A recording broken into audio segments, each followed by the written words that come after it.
Hello students, आज हम पढ़ेंगे पाठ 1 देश हमारा। इसमें हम अपने देश की विशेषताओं के वर्णन करेंगे कि हमारे देश में ऐसी कौन कौन सी चीज़ें हैं जिससे हमारा देश अनोखा और महान है। ठीक है, इस कविता के माध्यम से कवि ने बताया है कि हमारे देश के जो ऊंचे ऊंचे पर्वत हैं इतने सुंदर हैं, वो सुंदर तो हैं ही पर वो हमारे देश की पहरेदारी भी करते हैं पहरेदार बनकर, क्योंकि हमारे उत्तर में क्या है, हिमालय क्या करता है, हमारा पहरेदार बनकर हमारी रक्षा करता है ना। यहाँ के मौसम क्या है, हमेशा सदाबहार हैं। हमारे देश में अलग अलग प्रकार के मौसम समय के अनुसार बदलते रहते हैं अपने आप। गर्मी, सर्दी, बरसात, हेमंत, अलग अलग तरह के मौसम होते हैं ना। इस तरह से हमेशा जो है मौसम में अपने आप ही बदलाव होता रहता है समय के अनुसार। यहाँ पे झरने, यहाँ पे जो बड़े बड़े पहाड़ होते हैं, जहाँ वहाँ से जो झरने गिरते हैं वहाँ से भी एक सुंदर मीठी सी धुन सुनाई देती है। और कवि ने कहा है कि यहाँ पे हमारे देश में जो है रंग बिरंगे पशु पक्षी हैं जो कि अपनी आवाज़ से हमेशा कलोल करते रहते हैं।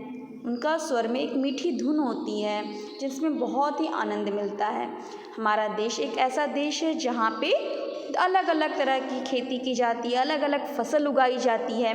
हमारे देश को ना इसीलिए कृषि प्रधान देश कहा गया है। कृषि प्रधान मीन्स होता है जो हमारी कृषि मीन्स होती है जो खेती। हमारे यहाँ का मुख्य क्या है, खेती। इसलिए हमारे देश में अलग अलग तरह के फसल भी उगाए जाते हैं मौसम के अनुसार अलग अलग फसल, जैसे कि गेहूँ, चना, धान, मक्का, सभी तरह के फसल लगाए जाते हैं। जब ये फसल खेतों में लहराते हैं तो कितने सुंदर लगते हैं, हरे हरे। हमारे देश के जो बाग बगीचे हैं फूलों के, फलों के, सब्जियों के, ये सब क्या है, हमारे देश की शान है।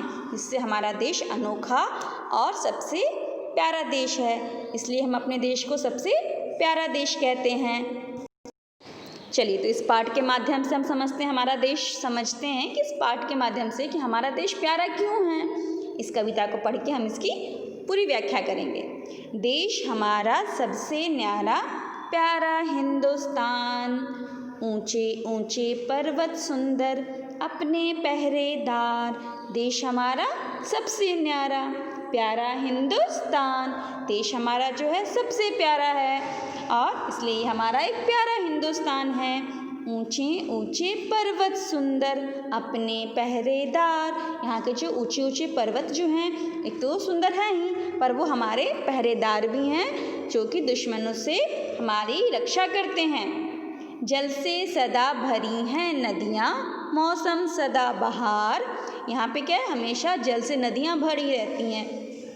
हमारे देश में अलग अलग तरह की नदी, अलग अलग नाम की नदियाँ हैं, जैसे गंगा, यमुना, सरस्वती, कृष्णा, गोदावरी, गंडक, सिंधु नदी, अलग अलग बहुत सारे नाम हैं नदियों की। इन सारी नदियों में हमेशा पानी भरा रहता है और यहाँ पे समय के अनुसार अलग अलग मौसम भी आते हैं, सर्दी, गर्मी, बरसात, हेमंत ऋतु।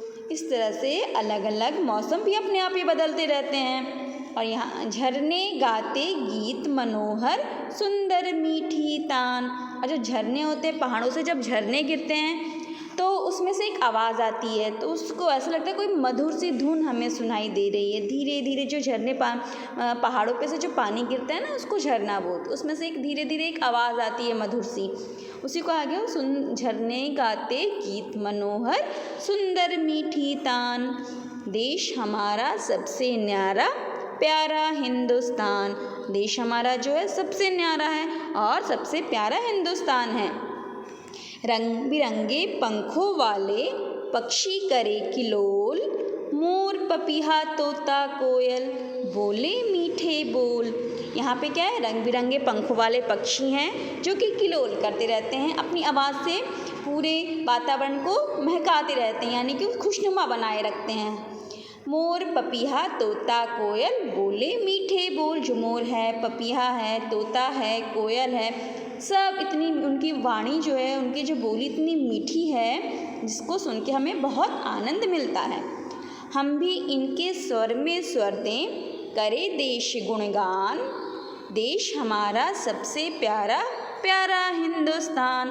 क्यों ना हम भी इनके स्वर में स्वर दें, जिस प्रकार से ये हमारे देश में अपनी जो उनकी गुणवत्ता है, उनके अंदर जो गुण हैं, उससे हमारे देश को महकाते हैं, उसको खुशनुमा बनाते हैं। तो क्यों ना हम भी इनका साथ दें, जिस प्रकार ये हमारे देश के वातावरण को खुशनुमा करते हैं, हम भी उनके साथ मिलके अपने पूरे देश को सुखी और समृद्धशाली बनाएं। ठीक है, इसमें कवि वही कह रहे हैं कि उसी प्रकार हम भी करें देश गुणगान, और हम भी उसी प्रकार देश का गुणगान करें जैसे हमारे देश के पशु पक्षी करते हैं। इसलिए देश हमारा जो है सबसे न्यारा और प्यारा हिंदुस्तान कहलाता है। बारी बारी आते मौसम नया रंग है लाते, गेहूँ चना धान मक्का के खेत खूब लहराते। यहाँ पे क्या है, बारी बारी से मौसम आते हैं, अपने आप ही आते हैं बारी बारी मौसम से, कोई इंसान जाके उसको चेंज नहीं करता है। ये प्रकृति का नियम ही है कि ये मौसम में बदलाव आते रहते हैं और एक नया रंग लाते हैं। नया रंग कैसे लाते हैं, जैसे हमें गर्मी लगती है तो हम कॉटन के कपड़े पहनते हैं, पंखे के नीचे रहते हैं, एसी चाहिए, हमें कूलर चाहिए, धूप में जाने से डरते हैं, ठंडा पानी चाहिए। इस तरह से हमारे अंदर बदलाव आते हैं ना, नया रंग आता है। उसी प्रकार जब बारिश आती है तो हमें किसकी चाहिए, हम लोग जब बारिश आती है तो कहीं छुप जाते हैं घर के अंदर, छाता चाहिए होता है, रेनकोट पहनते हैं। जहाँ पानी अगर बारिश से भीग जाते तो हमें सर्दी लगती है तो हम चाय पीते हैं। इस तरह से हम बदलाव आता है ना हमारे अंदर। ठंडी आती है तो क्या करते हैं, हम उलन के कपड़े पहनते हैं, आग जलाते हैं, अपने आप को सर्दी से बचाते हैं। इसीलिए कवि ने इसमें कहा है जो बारी बारी से मौसम आते हैं वो एक नया रंग लाते हैं। और जिस गेहूँ चना धान मक्का के खेत खूब लहराते, और जो जिस प्रकार से मौसम बदलाव होता है उसी के अनुसार जो होता है फसलों को बोया जाता है। ठीक है, गेहूँ चना धान मक्का इन सारी जो फसल जो होती है समय के अनुसार उनको बोया जाता है, जिससे उसकी उपज की जाती है। और उसके जो खेत होते हैं समय हमेशा लहराते रहते हैं, हर एक मौसम में अलग अलग तरह की फसल जो होती है खेतों में लहराती रहती है, जिसको देख के हमें बहुत आनंद आता है। फल फूलों के बाग बगीचे धरती की है शान, देश हमारा सबसे न्यारा प्यारा हिंदुस्तान। हमारे देश में जो फल फूल के जो बाग बगीचे हैं वो क्या है, हमारे देश धरती की शान है, वो हमारी धरती की शोभा बढ़ाते हैं। इसलिए हमारा देश जो है सबसे न्यारा और सबसे प्यारा देश है। हमारे देश का नाम क्या है, हिंदुस्तान। इस कविता से हमें क्या सीख मिलती है, हमारा देश जो है सबसे प्यारा देश है, इसलिए हमें इसकी गरिमा को हमेशा बनाए रखना है। ओके।